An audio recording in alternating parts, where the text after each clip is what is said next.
Hola, buenos días. Estos apuntes están en paquete página 10 y paquete 13 y son para el 19 de abril.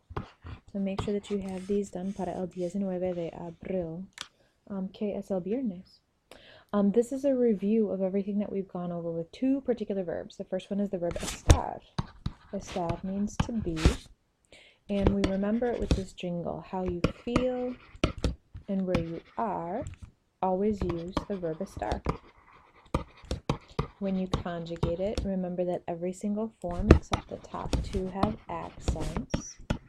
Estás, esta, estáis, and están. The yo form is irregular, estoy, because you have to add the y, and nosotros estamos is normal, but there's no accent. The bottom two, está, could be he is, she is, you formal are, or it is. And the it, or the plural them, they are, that's where we're going to be focused because of our vocab. So we're going to be talking about where different household items are located, but we'll also be remembering that this is how you feel. When you're talking about how you feel, you can use adjectives like cansado, tired, and again, this is a review. This is a review from Unidad 2. So if you don't remember your vocab from Unit 2, take a look back at some of the notes that we have in Unit 2 or the Quizlet page for Unit 2. Deprimido, depressed. Contento, content or happy. Emocionado is not emotional, but it means excited. Tranquilo, calm. Ocupado, busy. Nervioso, nervous. Aburrido, bored. Triste, sad. Enojado, angry or mad. And triste has a star because it ends in an E. Because all of these are adjectives describing you, they could change. I'm a girl, so I would say estoy cansada. I am tired. But I can't say trista. It doesn't change. I would say estoy triste, just like a boy would say estoy triste. And these answer the question, ¿Cómo estás? How are you feeling? The other way that we know how to use the verb estar, how you feel, where you are, is with location. And that's answering the question, ¿Dónde estás? Where are you? Or, ¿Dónde está a particular item, specific to vocab? We're not going to care about how the furniture is feeling, but we're going to care about how or where things are located. Al lado de is alongside or next to. Encima de, on top of, just like you're on top of the elephant. Dentro de, you're like the dentist inside. Debajo, it's short, it's bajo, so it's under. And remember, all of them have the de. De and el come together to become del. Delante de, like a lantern in front. Lejos, a long, long way away, far from. Detrás, behind. And then cerca, close to. So we're going to be practicing this in relation to where things are located in your ideal house, or where furniture is located, or where the rooms are located, or where you are within the room. The second half of our notes takes place on paquete 13. On paquete 13, and again, we're going to go over these more thoroughly in class, but this is just a real quick review of what the conjugations are. What you use them for is the verb ser. The verb ser also means to be, but you don't use ser with how you feel and where you are. You use ser for 4 different reasons. T, which is time, and that answers the question, ¿Qué hora es? What time is it? Son las, es la. O, for origin, and you use that when you answer the question, ¿De dónde eres? Oh, soy de Milwaukee.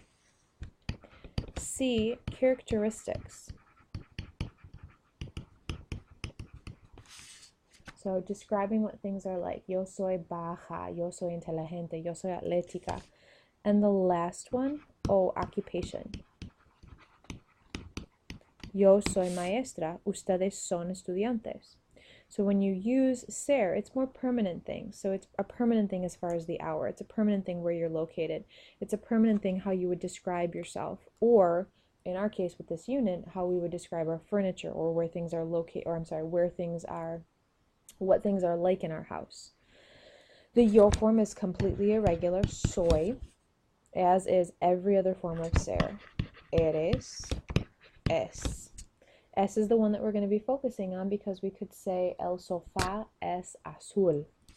Nosotros somos, vosotros sois, and then ellos, ellas, ustedes son. Las cortinas son de Target. That's what we're talking about for the characteristics. So some characteristics that we could use are these adjectives. Grande, big. Feo, ugly. Rojo, red. So all of our colors. Pequeño, little, small. Viejo, old. Azul, blue. And again, this is a giant review of everything we've been going over for the beginning of the year, or since the beginning of the year, but now it's putting all of it together. Alto, tall. Nuevo, new. So we could talk about la lámpara es nueva, it is new. Bonito, pretty. Organizado, organized. El escritorio es organizado. Verde, green. Marrón, brown. Blanco, white. And if you take a look at most of these, they have O/A, meaning they could be feminine or masculine. But words like grande, azul, verde, marrón, they're not going to be feminine or masculine because they don't end in an A or an O. Negro, black. Amarillo, yellow. Anaranjado, orange. Morado, purple. And there are lots of other adjectives that we could use. There are other colors that we could use, but these are the ones that we've gone over specifically that we can definitely use. And this is a great reference for when you start working on projects or you start working on things specific to what you're talking about in the house. Again, we went over this just up at the top. When you're talking about your origin, when you're from a particular place, you answer this question.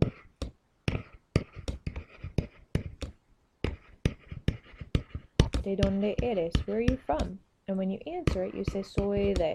But we're not necessarily concerned where you are from. We're concerned where things are from. So we would ask the question, ¿de dónde es el sofá? Where's the sofa from? El sofá es de IKEA. The sofa is from IKEA. Fantástico. Vamos a practicar toda la semana. We're going to be practicing all week. Adiós.